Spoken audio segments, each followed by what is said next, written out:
Welcome back to another episode of Eating Elephants. This is your host, Copeland here, and I am here with Mr. Denton Turley. Denton, what's up, brother? Man, it's great to be here, man. I have a lot of fun. Yeah, so, let's dive right in because we've been already talking off camera. Me and Denton always talk about the state of the world and how we live in a different time. We were making jokes about equipment because Denton, like, you come from theatrics, or what's your background? Primarily a long-form improvisation, writing, directing, early digital filmmaking. Matter of fact, my first learning how to shoot films was actually on film itself, like 8mm and 16mm film. Huge. So just moving on. So when you shot film, what was your genre? What's your thing? Man, just learning how the cameras work. The big thing was just comedy, though, trying to do short subject stuff. Things that you see on YouTube now, back in the day when Comedy Central was actually two comedy channels, Hot and the Comedy Channel, they used to do what was called short attention span theater. And it was bits and clips from longer shows and longer scenes that people could just digest in little bits. And it was a really popular format because you didn't have to become invested in anything. You just was enjoying the choice parts of everybody's bits. And I think now that's all anybody does. We live in a world where everybody digests their information appetizer style. You expect people to walk around with these plates and just give you little pieces of these nuggets of information and nuggets that are funny. You never have to digest the unfunny parts or the uninteresting parts. And, I think, President-elect Trump said it the best. Fake news, right? I think people don't realize that's what fake news is. Oh, absolutely. And part of what drives the news cycle now is, again, dating myself. Here in Kansas City, we had the Kansas City Star, which was a newspaper that isn't even printed in Kansas City or Missouri anymore. It's printed in Iowa. They used to have two newspapers. In the morning, you had the Kansas City Times, and then in the evening, they drop off another newspaper that was called the Kansas City Star. So a lot of times, you would have a newspaper early in the morning if you got an early edition, and it would have a headline. And then later on in the day, you might see somebody who had a later edition, it'd be a different headline. A good example of that was when Princess Diana died. My paper was an early edition that said Princess Diana injured in a car accident. And when I got to work, we had an argument about what had happened because other people had newspapers that said Princess Diana dead from a car accident. And so it took longer to digest or you had longer to digest the information. Now you have stuff coming at you so fast that nobody has a chance to vet, think, or digest any of the information. It just comes too fast now, I think. Yeah, I mean, really, and I think it's the things that make us laugh, make us cry. That's what AI is for, right?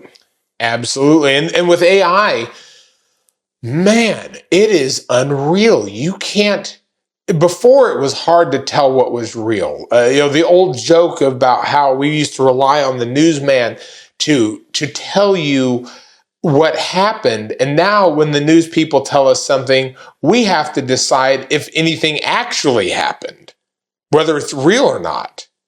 It's mind-melting how we live in a world that is so ridiculous and so insane and extreme that if something happens, you can't instantly, toss it out of hand as being nonsense because it might have actually happened.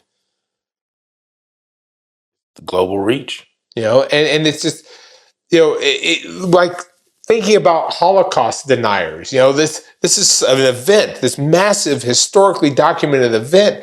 There is a not insignificant number of people that will deny it. The moon landing people deny it now. Now we have stuff that's happening right now in the room with people, and nope, didn't happen. Because it doesn't fit their narrow worldview, they refuse to just acknowledge it. It is 2024 now, and I regularly encounter people that I have to explain that in 2020 there was this thing called COVID and there was a lockdown and the whole world was shut down for a long time and people didn't go to work, people didn't go shopping, they didn't go outside, and they looked me in the eye, and we're talking grown adults, and go, and when was this again? And I explained that this was in 2020, and they're like, well, how long did it go on for? And I was, almost 2 years. And they look at me and go, I think I heard about that in the news. They've literally blocked that whole trauma out of their mind. Our collective trauma that we suffered as a world, as a planet. And there is a large number of people that just have put it completely behind them, like it never happened. Yeah, I mean that's for you, because being in the firearm business, when the shit hits the fan, they come knock on your door, right? Oh, absolutely. And there was a time there during 2020 where we were moving, no joke, 50 or 60 firearms a day out of my shop, and it was just pure chaos. It was insane. And now, we have people that, like with the election that came up, typically a hotly contested election where we think a D might be put back into office, people will rush out and buy guns. But now we sit in a time again where we never recovered from 2020, and some people would argue we never recovered from the '08 collapse, to where people are bingoed on their resources, their credit lines, their bank accounts, their savings, their net worth. There are a lot of people out there that, whether they want to acknowledge it or not, are zeroed. So we never saw a big rush, because in order to panic buy, you have to have money to panic with. And I think that was part of what happened a couple weeks ago was, well, there wasn't any money to panic with. Right, and that's huge. Um, being a person, like, even for me, I'm also in sales. And I think being in sales, we are the first people to see credit worthiness change. We're the first people to see priority shift. And with global policy becoming something that is so easily available for, regular folk like you and I to try to come up with our version of, or not, do you have some platforms besides Eating Elephants, of course, that you look at, that you do respect and say, well, if I get the info from here, I respect it? Honestly, this may surprise some people. I've had a friend of mine that firmly believed that I was a dyed-in-the-wool red Republican and Trump supporter, and I explained to her that I don't live in a mono culture. I literally will sit and watch MSNBC, CNN, all these mouthpieces from these different points of view, because whether I believe they're lying or making things up, they have a point of view. And if I listen to other people's point of view instead of just people that parrot what people think I think, then I don't ever grow as a person. If I want to know if I look good or not, I ask an enemy, somebody that doesn't like me. Because if they look at me and go, you actually look good today. I like that tie. I know I actually look good. They're not trying to stroke my ego. Right. If you want the truth, ask your enemy. I cherish friends. I have friends from all different sides of the political spectrum, and I cherish my time with them and listening to them go on about what they think is important, because they have points of view that I may not necessarily see. And as a result, as they say, even a dead clock is right twice a day. And sometimes they have a point that I maybe didn't consider. And that is what being an open-minded person is all about, is being able to like a person for their humanity, for finding the source of their person, instead of just looking at their label. We've forgotten that. I think in a world of identity politics and, literally you're the color of your skin or your politics or your brand or your income. Nobody forgets that you're a Joe or a Dave or a Bob or a Sally, that you're a person with a name. And I think that's one of the things we've lost focus of. I think one person who is the best at humanizing people, it's gonna be Donald Trump, man. No, seriously, that's one thing that people overlook because I think that's why they try to paint him as a Hitler. They try to paint him as pure evil because he always wants to know, who are you? Susan? Susan, you're awesome. And he always tries to point people out. He always tries to talk people up. He tries to find that positive in the people around him. He builds the teams that he does, and love him or hate him, remember, the biggest thing about the Trump organization is everything begins and ends with Trump. So if something goes completely sideways, that was a Trump-approved plan, and it went sideways. And if there's anybody to blame, it's Trump, because he approved it, he directed it. And I think that that's one of the things I respect about him, because I hate a committee. I want a team. I want a team with a team leader who is ultimately accountable for the results of that team. That team leader is responsible for selecting their team members to help them accomplish the goal they've been assigned. A committee is 100% about diluting responsibility and accountability so they can say, well, the committee did the best they could. We all agree that was the best plan, and it didn't work out. Well, whatever. And it waters things down. So I believe in teams accomplishing goals. Committees are for people that avoid accountability. So, and not to be devil's advocate here, but I think many people who watched, the events of January 6th would look at this as an organized event, right? Especially for me, right? Me and Denton, if you don't know, we met because we have great conversations over the course of probably 5 years, 5 minutes at a time every day.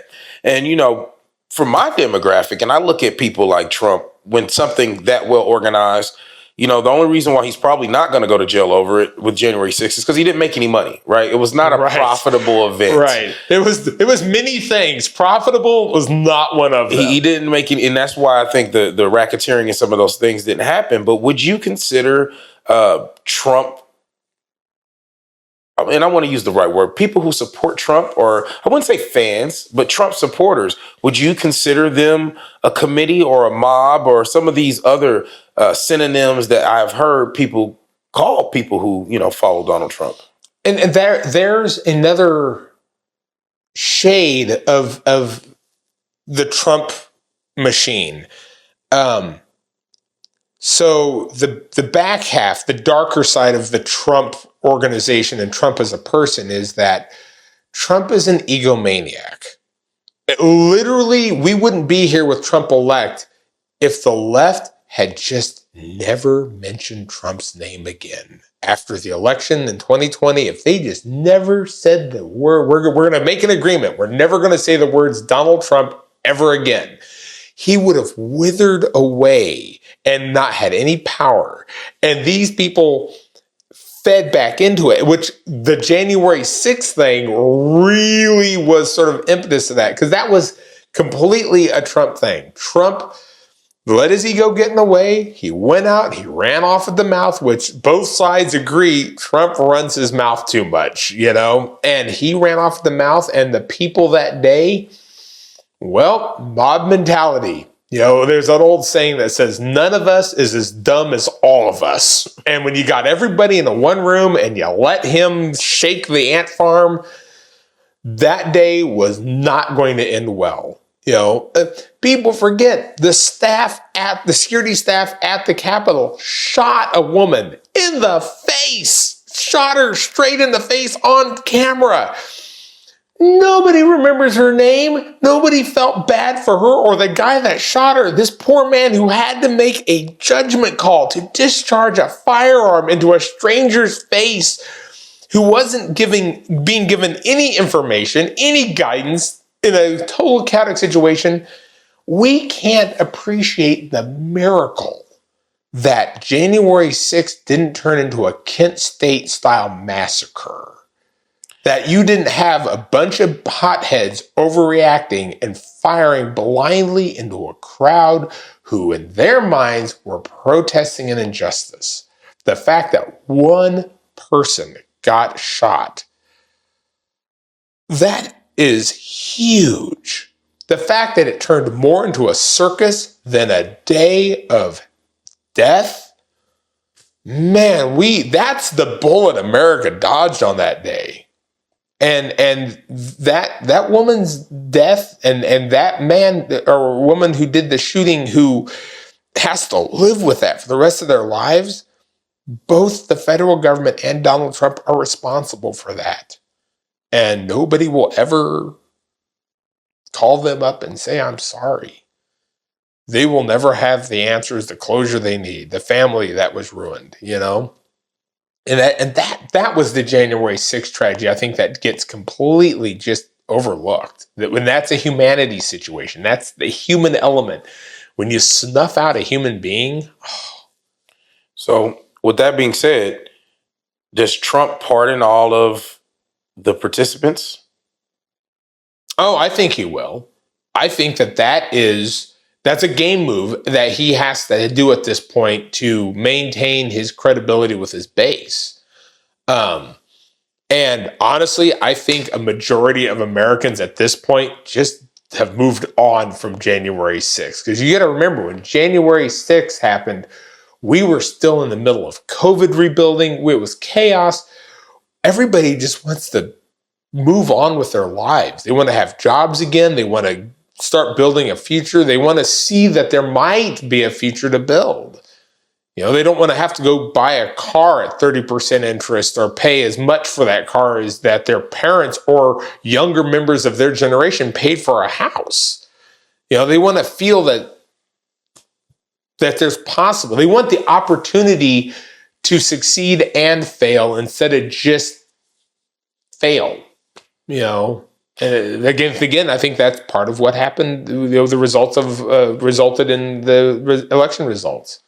Yeah, because I mean, for me, there's no way in hell I was voting for Kamala.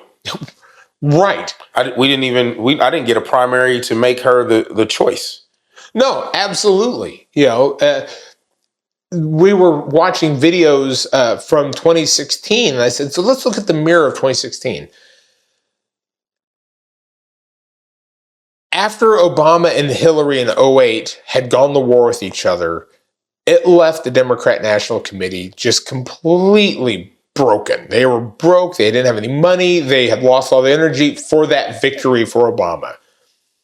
This resulted in Hillary loaning money to the DNC and buying herself a lot of power. And at that time, within the DNC, they have what's called superdelegates. Republicans have them the same way at the National Convention.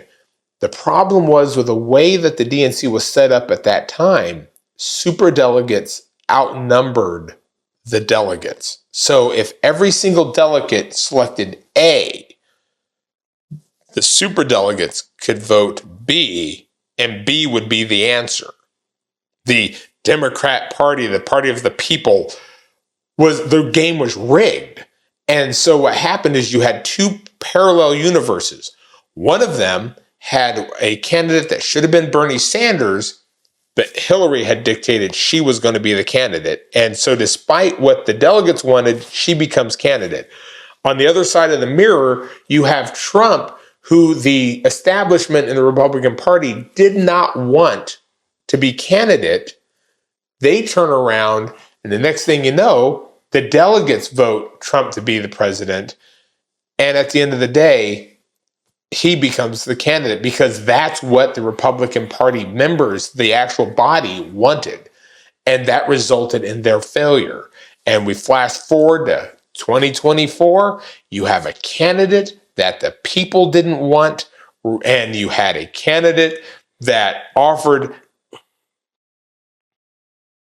an unknown. Like, there's no plan for fixing World War III, a wrecked economy, and a world that is completely broken. But with Trump, people saw a throw of the dice. And a throw of the dice was better than a candidate that said, I'm going to raise your taxes and tax you on unrealized gains. Yeah, for me, that's unfair. For anybody in sales who's making some commissioner bonus, it's like, hey, y'all making too much money. And I think that's the funny thing about global politics and American economy is that, they tell us during Trump, they were just riding off of Obama, right? So where are all these unrealized gains that you feel like are the plots to your digging out of the hole, right? Right. It's kind of a backwards thing. So let me ask you this. With such strong political views, when did this become an interest of yours? Because you're personally into politics, right? Oh, yeah, no, absolutely. I think it was when I started getting into comedy, so my interest in comedy, so I studied antiquity. I took 4 years of Latin, and one of the things that I had to read was a book that was written in the 30s by a woman named Edith Hamilton, and it was called The Roman Way.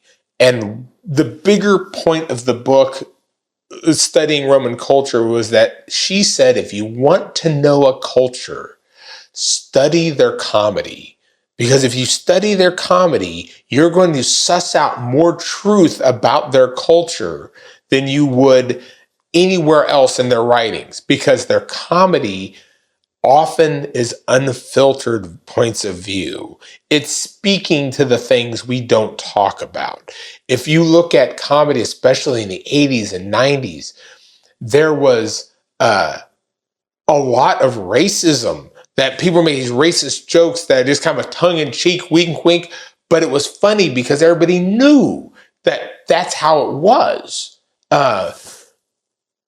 So I get lumped in with white people a lot, but I am a Vietnam War bonus baby. My mother grew up in a mountain village in Thailand. I'm a dual citizen. I answer to a God king as a second half of my duality of who I am. I'm an Asian American. I'm a firstborn generation of my Thai family in the United States. When you get into identity politics, that's playing a lot of cards right there. But I don't get to have that because of, well, the perception of how people see me. But you know why I didn't? Because of where you live. Oh, yeah. In the country. We're in the Midwest. Yeah, we're in the Midwest, It's just it's black and white and Mexican. That's all they know. Yeah, and so as a result, you kind of fall into a crack. And so I try to explain to people that to feel that racism. So this kind of gives you of how different cultures and generations were. When we first moved to Kansas City, we moved with my grandmother. And my grandmother loved me very much. However, she didn't know how to deal with having a half-breed grandchild. And so I would be left with her during the day. And so she would take me with her to the market. We'd get on the bus, go downtown to the department stores, do shopping. One of the very first things she did was she bought me a clown mask because I was interested in that. I was like, oh, a mask. And she goes, would you like a mask? And so she bought me a clown mask. I never went out without that mask. I was allowed to wear it at the store. I went on the bus. We would go out wearing that mask. And so for me, wearing that costume was just, oh, that's fun. As I got older, that turned into the Lone Ranger. I was given a wooden broom handle horse. I got to wear a cowboy hat and a Lone Ranger outfit. And I wore a mask. Because it avoided questions that my grandmother didn't want to answer. So I was essentially the polite version of being put a gunny sack over my head so that nobody would ask any questions about your half-breed grandson. And that was and also because my mother was Thai, I grew up with my mother, so my English, my accent and how I talked developed very badly. And so early on, they thought I had a learning disability because I stuttered and I mispronounced words because my mother mispronounced words.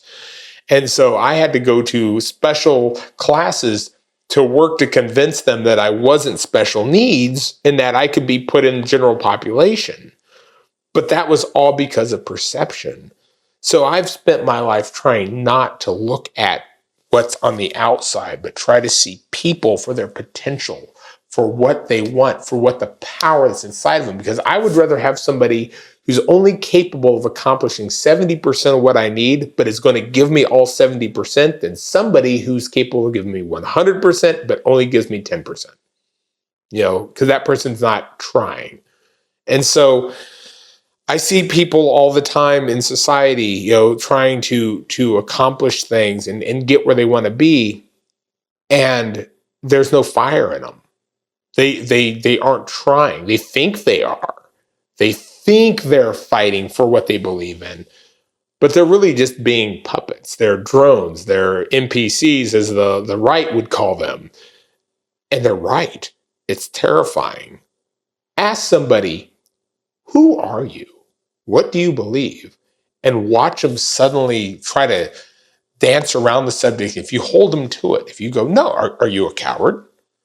I'm not a coward. How are you not a coward? And they'll go in a complete sort of like existential crisis because they don't know who they are. They don't know why they are. They don't know why they got up this morning. They don't know where they're going. And I tell people every day, if you don't know where you're going, trust me, somebody else does. And they're making sure you get there for their own means, their own desires. They're using you and you don't even know it. Yeah, it's deep, man. I think that's a big, book for us minorities. It's like, and that's the education point.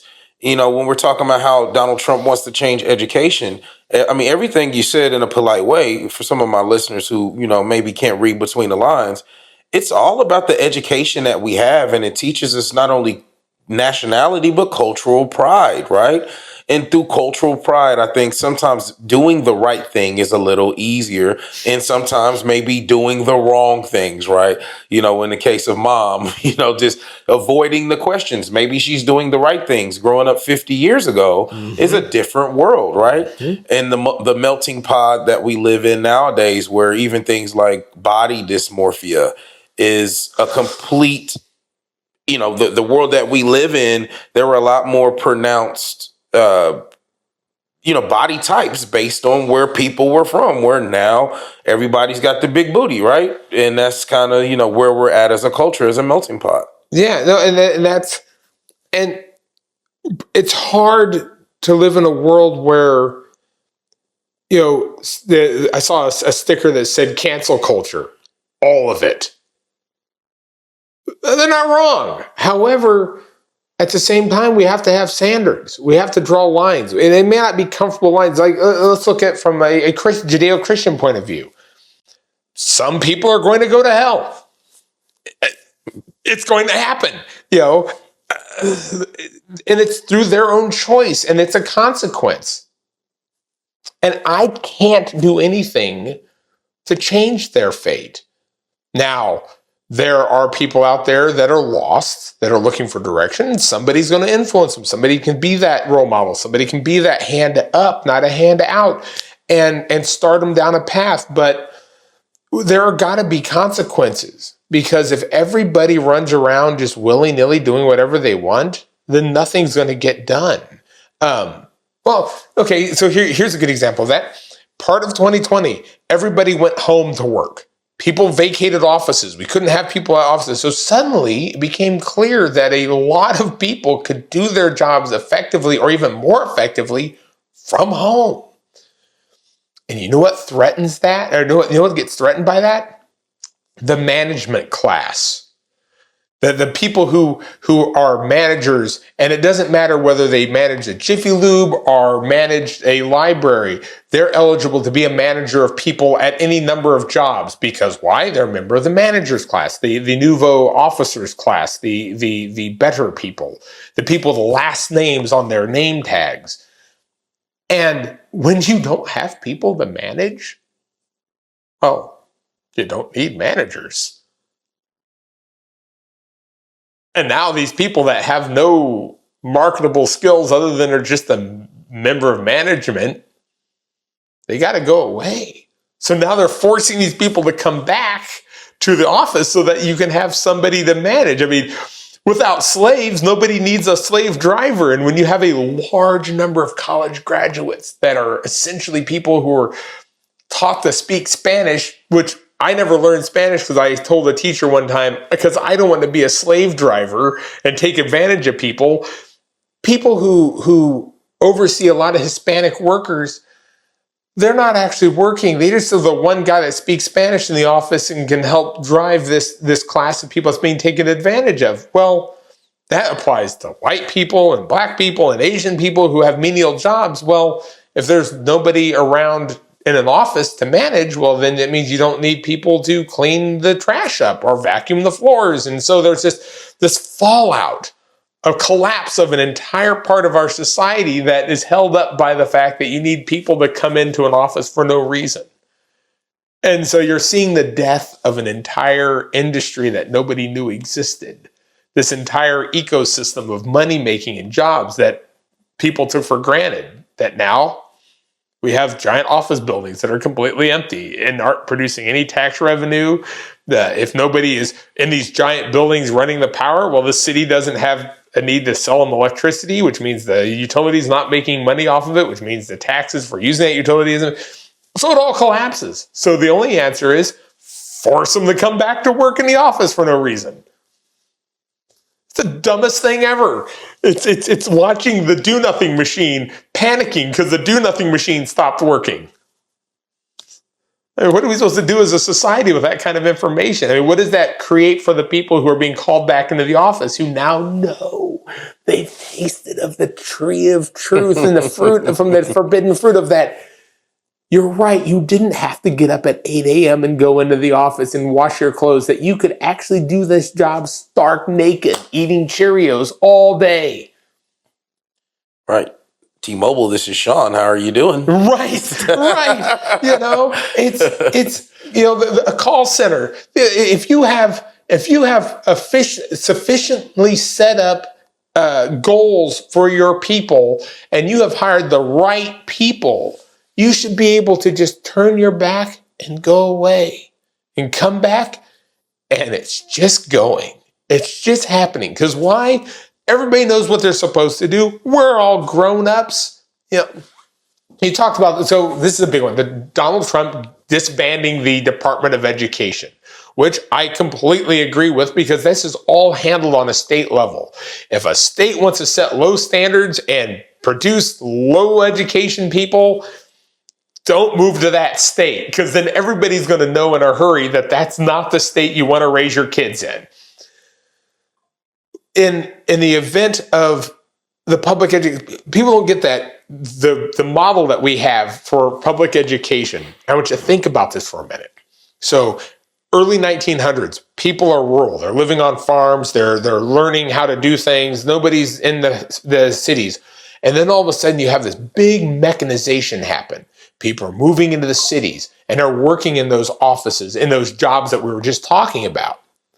The whole point of the public education system was to train you like a circus monkey to bing, it's time to start. You report to a room, you're assigned a desk. This desk room is full of desks and everybody's at their desk and they have everything there to do a task, to write I love cats 500 times and do it right, because you're being judged by your supervisor, walking around between the desks, making sure that you're staying on task. You're assigned reports to write, books to read.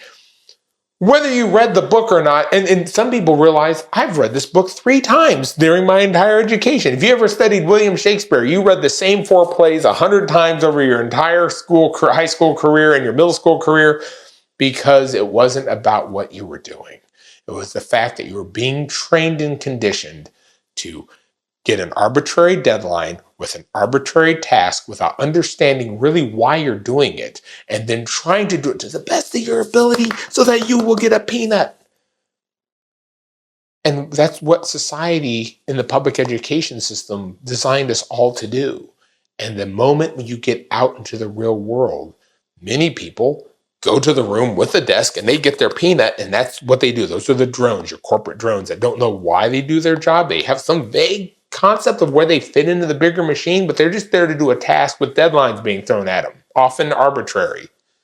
But then the people that get into the service industry, or they get into manufacturing, or some job where they don't live in that box, those are the bitter people that realize that everything that they learned in school probably could have been better served learning a skill, perfecting an art, learning how something works so that when they got out into the world, they could be a productive member of society, not just a drone.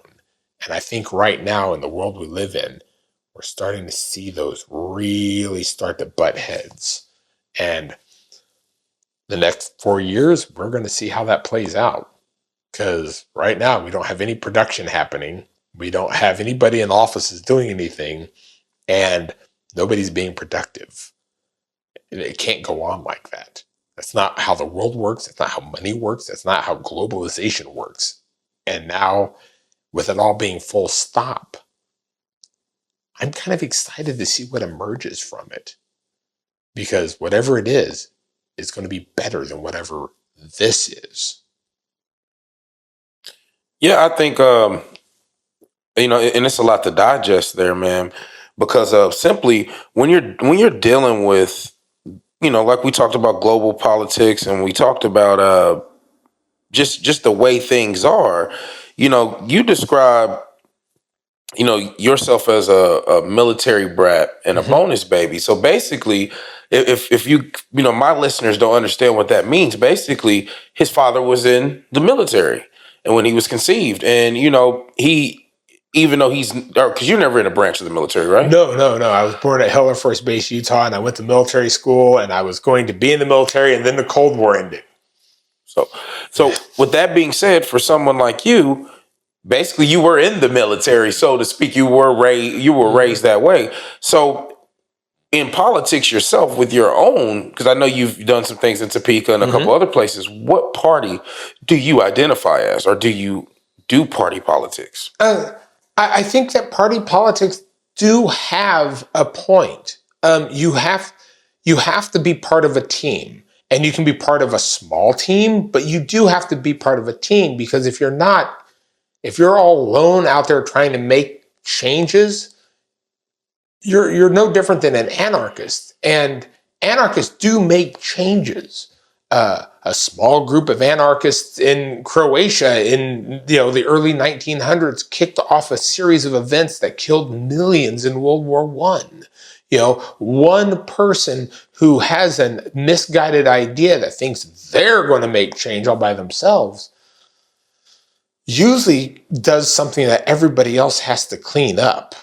And I think in party politics, this locked-in battle back and forth, it kind of creates an arena, a way of expressing a point of views. I've never been a Democrat because I'm not a communist. I do believe that I own the fruits of my labor, and that if I want to share those fruits, then I will be making that decision when I feel like I should. I don't like other people's hands in my pocket. One of the big things with where we are today is that with the Republicans, are they corrupt? Yes. But is it a flavor of corruption that I can stomach? Yeah. I've traveled all over the world. I've been to countries where you couldn't get anything done, including getting a sandwich, without slipping some money to somebody to make sure it happens. I did an archaeological dig in Honduras, and we'd be driving down the highway, and you'd see up ahead some police officers and police cars off the side of the road, and one of them would stand up, squint down the road at you, and start to walk out on the road and do this, and it meant that you had to pull over. You'd pull over, and he'd walk up and start questioning you, and it was a shakedown. He was going to get some money out of you. And you basically entered into a negotiation of how much is it going to cost for you to be allowed to go on your way. And this group of officers that were assigned to each section of the highway, so it was like a toll road, except you were paying the officers directly. Yeah. That's corruption on the outside. In America, we have pretended and put blinders on that we're not corrupt. And so as a result, when somebody gets so bad at their corruption that it's on the surface and out in the open, we all act like the politician was corrupt. Even though if you ask any of us, are politicians corrupt? Absolutely. Is Donald Trump corrupt? Yes, on some level, he's taking money from somewhere to do something through his own means. The difference is, I'm okay with his corruption. because I think it's on a controlled level. I don't think we're going to find out that a Saudi Arabian prince was dropping off packages full of gold bars to him so that people could get visas. I don't think that that's happening in the Donald Trump White House. I don't know how he's benefiting from this financially, and honestly, I don't care.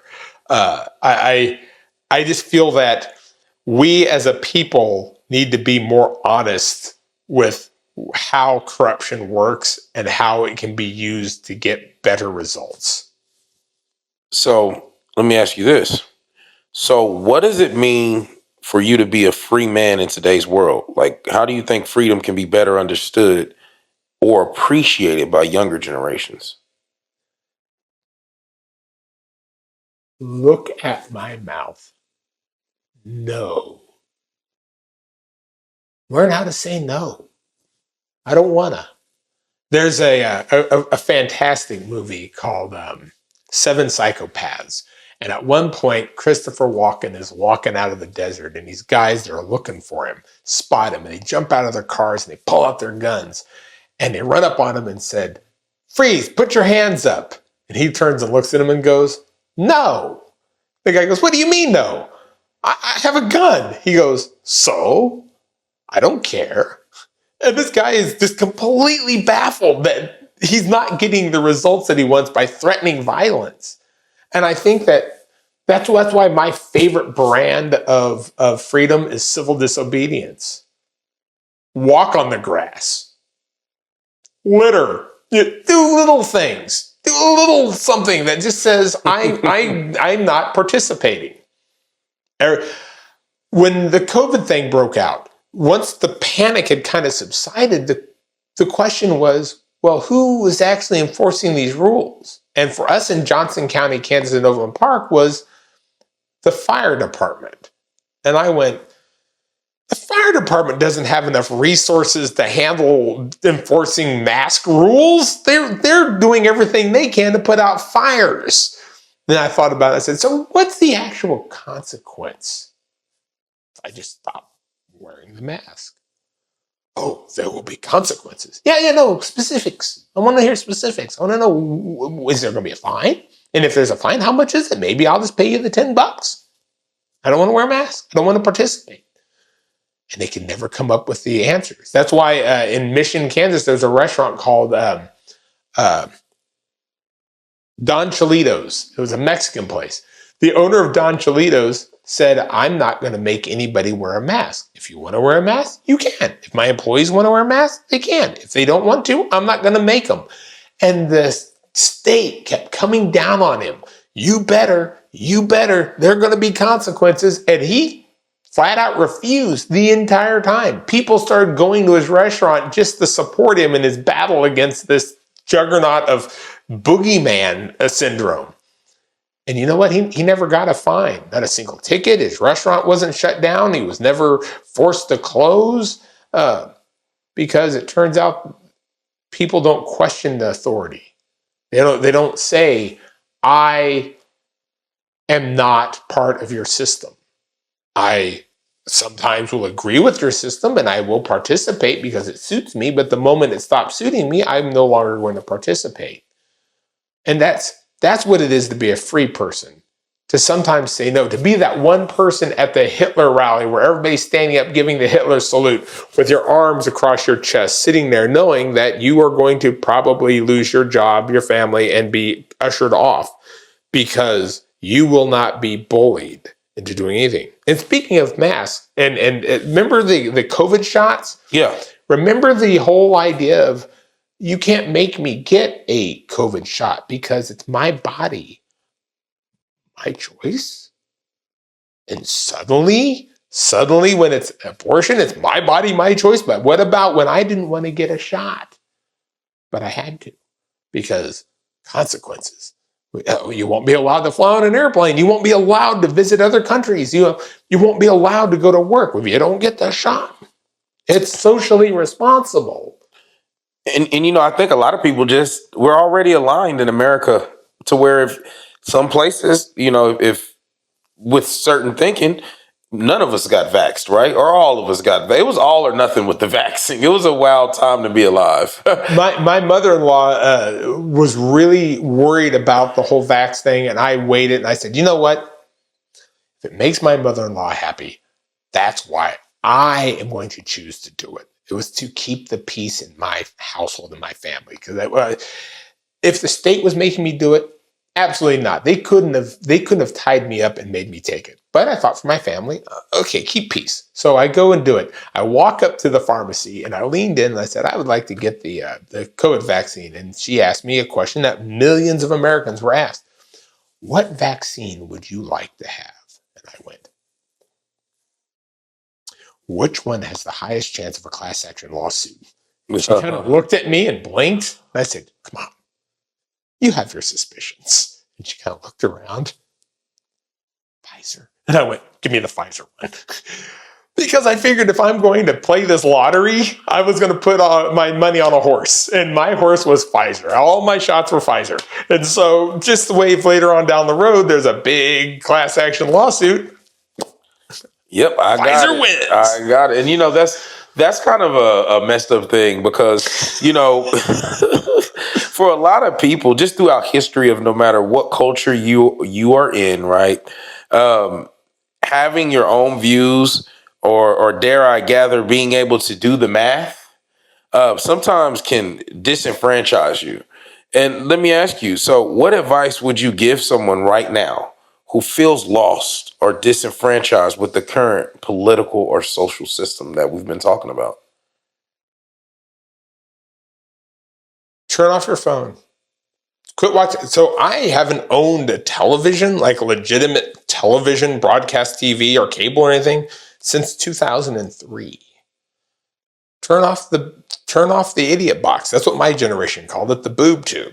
You turn it off. Quit drinking the Kool-Aid for a while. Go cold turkey. Go read a book. If you ever have the chance to go to Albuquerque, New Mexico, there's this crazy tourist trap folk art thing just outside of Albuquerque called Tinkertown. That's what it's called, Tinkertown. When you first walk into this crazy place that doesn't make any sense, there's a plaque and it said, I did all of this while you were watching television. There are 24 hours in a day. Really, you can get away with sleeping 4 or 5 hours in that day.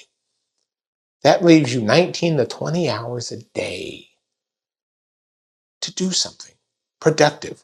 Learn a skill. Go fail. Don't be afraid of failing. Oh man, embarrass yourself. Fall flat on your face. Stand up on a piece of furniture that cannot support your weight, but you believe in your heart it will. And when it fails, fail gracefully so that then you grow. Don't be afraid of failure. Man, if I stayed down every time I've ever fallen down, every time I've built and lost a fortune, made a gamble where it was all in and just went bust, I wouldn't get anywhere. Fail. Donald Trump, look how many times he's gone bankrupt. Even before he was a politician, that was always the joke was, Donald Trump went bankrupt how many times? And he's still in it. I don't think you can keep him down. At this point, I don't think he can be broken. And you are a Donald Trump. You are a person who isn't going to take your toys and go home.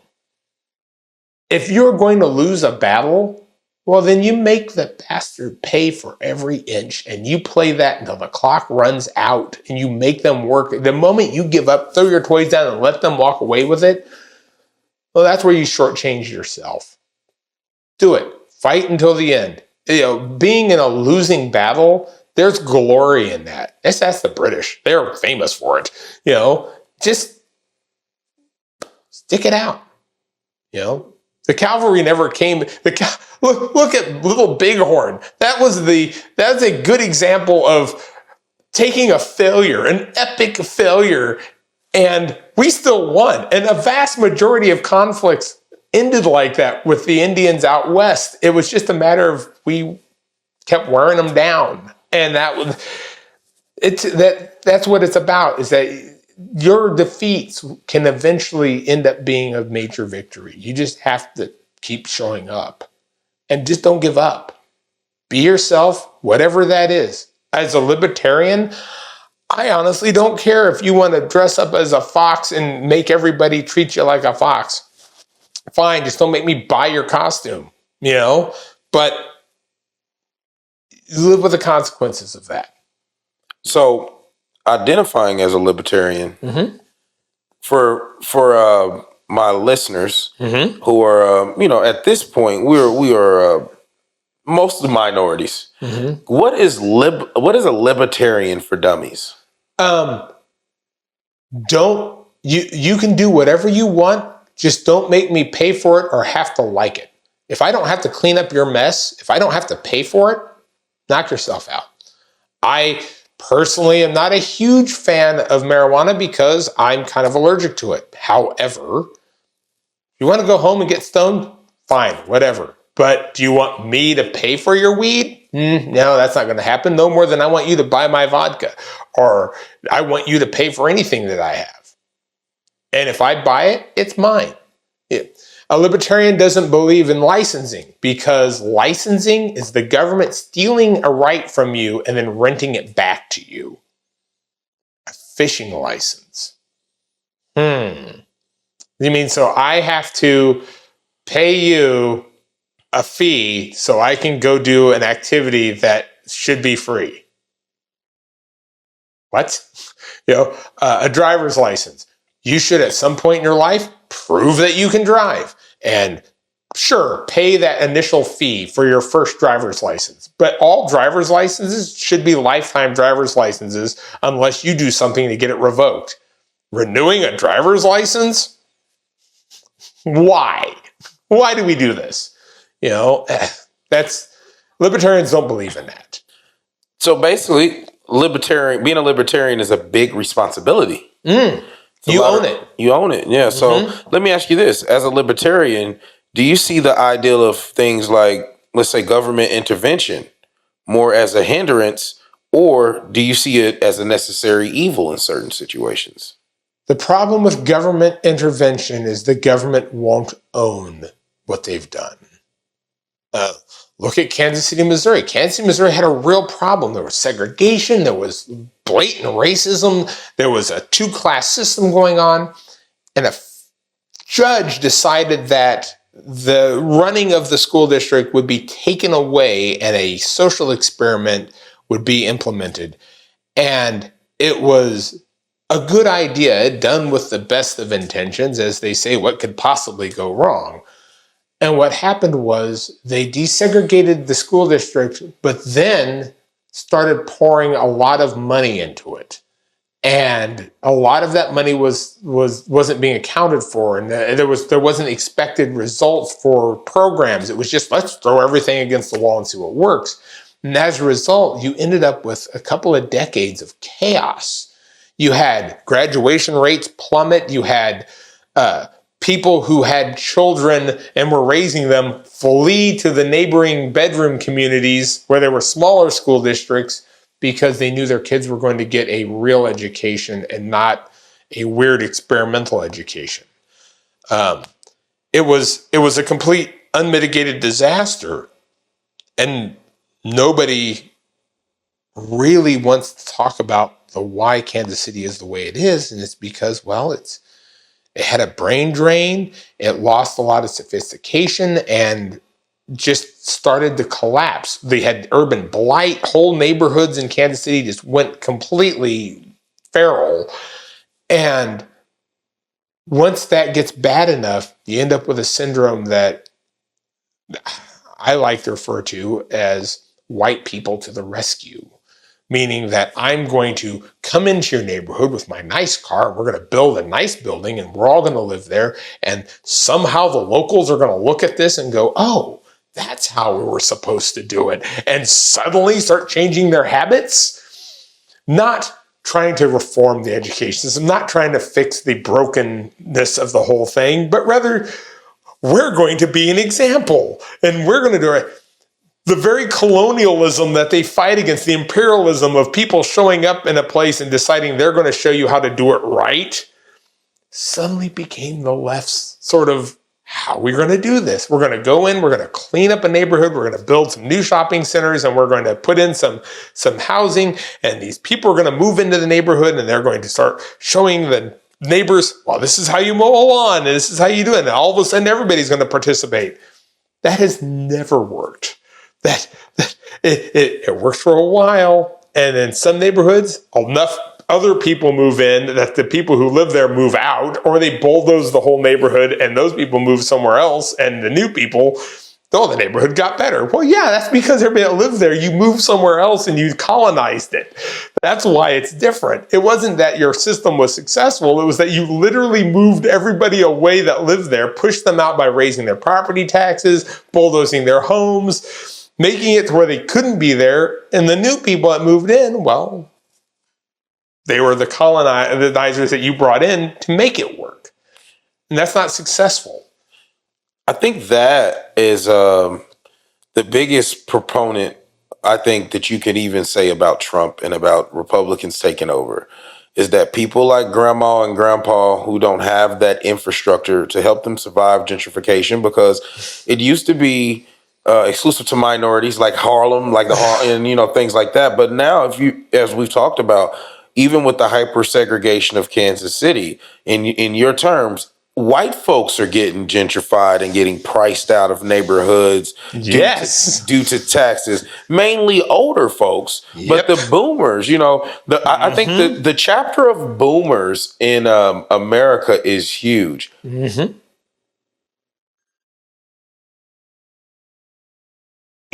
story of boomers, and if we mean by boomers, we mean people born in that baby boomer time. The way that they are retiring and leaving Earth is unprecedented. And some of them are doing good and they're holding on to that wealth. And some of them have found themselves with the next generation pricing them out of having a decent life. Oh, yeah, no, they refer to it as with the boomers expiring, the largest wealth transfer in history is occurring right now. And I think that that's one of the things that caused the Kamala's platform of I'm going to raise taxes, and we're going to see about raising taxes on, or creating taxes on unrealized gains, is that in the United States, in the federal level, there's no inheritance tax until you get to like some ridiculous amount of money. It's like 25 billion or something silly. And in most states, like in Kansas, we don't have an inheritance tax. So if my, rich uncle expires with no kids and I inherit everything they have, I essentially start running their little miniature empire. And as a result, my personal situation comes up, my personal net worth comes up, my situation's improved, but the state doesn't make a dime off of it. Not a single red cent. And I think they realize with the largest wealth transfer in history occurring that they're being left in the cold and desperately are trying to find a way to tap into that. And with the election, with Donald Trump being elected, I think a lot of that's been cut off to them and they're in panic mode because they were looking to make all their money on this wealth transfer, and now they can't touch it. And over the next 4 years, we're going to see another big chunk of the baby boomers expire. Then a bunch of the Gen Xers or their grandkids, the millennials, the centennials, are all going to get a move up, and they're not going to get that property tax that they wanted. I inherited a house, and I'm rebuilding it right now. I'm putting my own sweat equity into it, but outside of the sales tax that the state and local governments make from me buying all the materials for the house, they're not making a dime off of the wealth transfer. They're not making any property or sales tax and none of that. And because I inherited it when property values were at an all-time high, as property values drop, when I got it, it was worth this much money. And so 20 years from now, and maybe I sell it and move, unless the property value is at a huge peak, there is a good chance that I will actually get a write-off as a loss when I sell that house. Even though I never paid a dime for it, I'm locked in at an inflated value when I took possession. And when I go to sell it, I may get a really fat tax write-off for a loss. But there's nothing they can do about it. And that's panic time for them. I got a buddy, and he's going to kick my ass for mentioning him on here. But, that's what confidence, it stops you from panicking. And, he is really, I'm proud of him. He's a salesman, and he's making tons of money. And, he's been a W-2 employee for a while, and he's made this kind of money on a W-2, but never on a 1099 as an independent contractor. Right. And he is so scared shitless that he's going to have to pay tons of taxes, not realizing that you're in the position of someone like Donald Trump, right? Who they say pay next to nothing, or even someone like Hillary Clinton, like whoever you look at, all of the people in power, one thing that they have in common is that they use the system to push their not only agenda, but to fund their life and to make their life go on, as the kids call, easy mode. So, as you know, if you've watched Eating Elephants, this is a longer episode because we got Denton on. And of course, we'll have him on because we didn't even get to his story. But I wanted to, before we go too far, lastly, I wanted to ask you, and what do you think is the biggest problem we're going to face in the next 4 years? And what is your solution to solve it? Administrations lay little bombs that are time bombs. They go off down the road with varying levels of damage or success or helping. Early on in the Biden administration, they changed the tax law in a very damaging way. It used to be, I think it was $20,000. If you made less than $20,000, the government didn't care. They just literally didn't care. It was going to cost them more money to deal with it than you're worth, so they didn't tax you on it. That all changed with the Biden administration. They changed that to $500. So if you did a transaction on eBay where you sold something, if you made a profit of over $500 cumulatively over a year, you had to pay taxes on that. Sent everybody into a panic. That's why when you, come tax time, or whenever you sign up for like Venmo or something, they always want some tax information. And it's because they're monitoring your transactions that if you do a certain amount of transactions of a certain nature, that's taxable. And they will send you your paperwork that ostensibly you're supposed to file with your taxes. Whether you do or not, it's up to you. You're a free person. Remember, you can say no and face the consequences. But they never implemented it. Every year it would come right up to the line and the Biden administration would go, we're not sure how to implement, we're going to bump it to next year. So we're not doing it this year. Well, we're not doing it this year. And they did that for 4 years.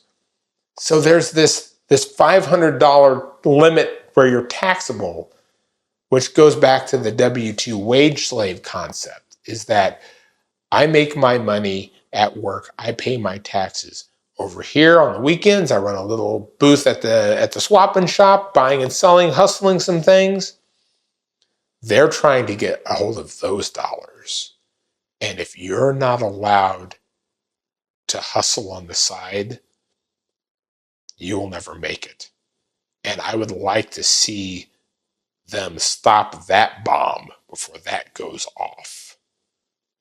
And I think that for people who are the entrepreneurs, the hustlers, the people out there making the side dollars, people operating in cash, I want to see them stop the digital dollar, stop the taxing of low-income wages that you're making on the side, because that's how you get ahead. That's how people prosper, is that they're going that extra mile. I think they were on the right track about not taxing overtime. Work as much overtime as you want. If it's over 40 hours, you don't pay income tax on that, because a lot of people work extra hours and inadvertently bump themselves into the next tax bracket, and then their paycheck ends up being a little less than they thought it would be, because now they owe money on that money at a higher rate. So that's leave our money alone. Let me decide how to invest, how to hustle, how to turn dollars. Because if I can sit on a quarter and stand up and find $1, That's how I become successful. And if I become successful, then I will buy better things, then I will pay higher property taxes on it, and you will still get yours, Mr. Federal Government. But you got to leave me alone at this small level.